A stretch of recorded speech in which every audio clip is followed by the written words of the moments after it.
Jake Gyllenhaal, Forrest Whitaker, and Rachel McAdams. Rachel. Oh. Ooh.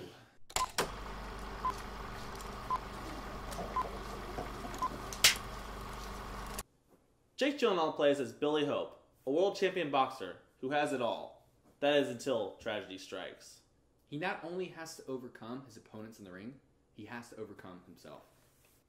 Jake Gyllenhaal is a monster in this film. To think that he was skinny Jake Gyllenhaal for Nightcrawler, just the last movie he made, I can't believe it. He has abs on top of his abs in this film. like he is the Hulk of boxing. Yeah, like it's unreal.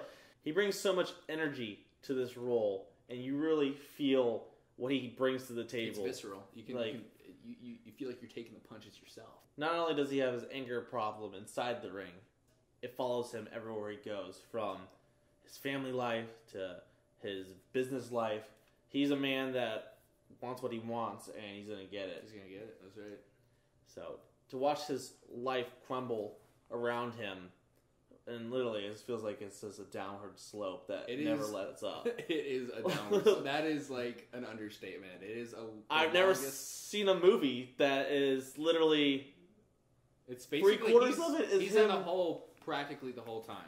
So it's very based around him, trying to crawl out of that, one of the darkest moments of his life. And trying, I think it's a big part of it really is him trying to, make his own decisions. The big part of the movie, the big takeaway is really him dealing without his support from his wife. And it's so interesting watching him, begin to make choices and really start feeling out who he really is and what life's all about. You can see how incomplete he is once the tragedy strikes, which, you see this in the trailer, so it's not really a spoiler. It happens early on, and Rachel McAdams is great in this film. Oh, she's fantastic. She grounds Jake Gyllenhaal so well. That's right. She's basically his compass. Yeah. So exactly, great way to put it. Forrest Whitaker plays the mentor role in this. Great work from him. Killed it. Yeah, he definitely best role he's been in a while. Absolutely. He commands this presence when he's on screen, even though he's running this dinky little gym. Right.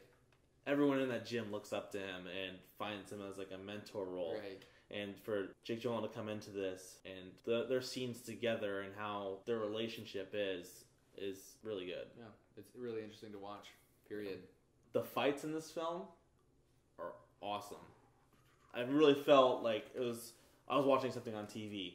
That's a great way to put it. I would say this. They filmed this on purpose to look like this, I'm sure, but cinematography really represented what you would see at a boxing match on TV. It was very TV. It was very TV-like. The only thing that I wouldn't say is watching on TV, and it didn't personally work for me, was they did some first-person shots and reaction shots of them punching the camera, or punches coming out in first person. To me, it didn't work. I didn't like how it looked. It looked kind of weird.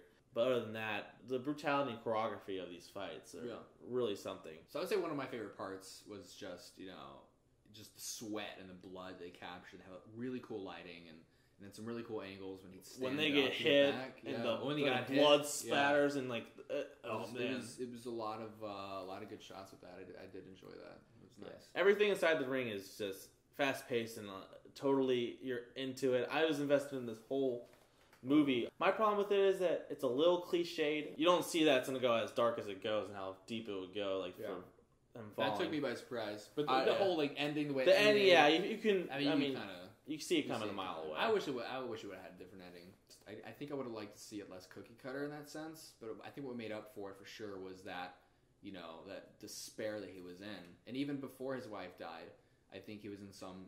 There was something in his character that he was low, and his wife was basically substituting that emptiness. Tell you what, who has emptiness throughout this whole movie? 50 Cent. 50 Cent. Oh man. What? 50 Cent. Oh man. Here's the thing: is his acting wasn't necessarily bad. Yeah, he did fine. I would say the issue with that was just he was flat. It was one note. One note, man. I feel like this can be explained, though, being Kurt Sutter's first film he wrote, and it shows. It has, moments that don't make sense, or moments that are supposed to be powerful, and they're not, because there's no backstory to it. Right. Character says one thing, and then he does the other, and there's, no explanation other than I one think line. That's really where the movie suffered, is really just with the writing. Like, the performances were unbelievable from the main cast. Jake Gyllenhaal gives the best performance I've seen so far this year.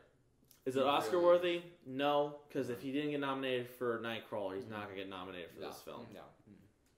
It's about my family. I'll give you my everything. I am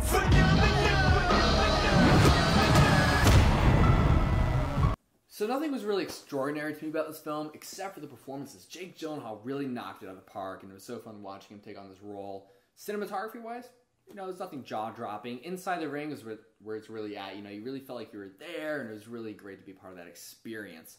Writing is where it just went downhill. It was too flat, and the characters were just underdeveloped. So, for that reason, that's going to knock off some points for me. I really like leaving the theater, having that Rocky moment, especially for a film like this. I want to feel inspired and like I can conquer any challenge, overcome any obstacle, and cross any barrier. So I didn't feel that. So for that reason, I'm going to give it a 7 out of 10 reels. For me, the fights were spectacular. I really felt like I was there. Absolutely.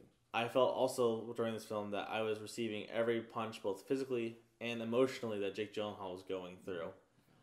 It may be a little stereotypical and cliche the way this movie pans out, but it was still an enjoyable ride, and I enjoyed watching this movie, and I was really engrossed into it. For that reason, I'm going to give this 8 reels out of 10. This is The Real Report with Ryan and Ryan, and thanks for watching our review of Southpaw. I'm Trevor Walsh, filling in for Ryan. If you guys like the video, make sure to subscribe to his channel, and in the comments below, tell us what is your favorite Jake Gyllenhaal performance. Thanks, guys.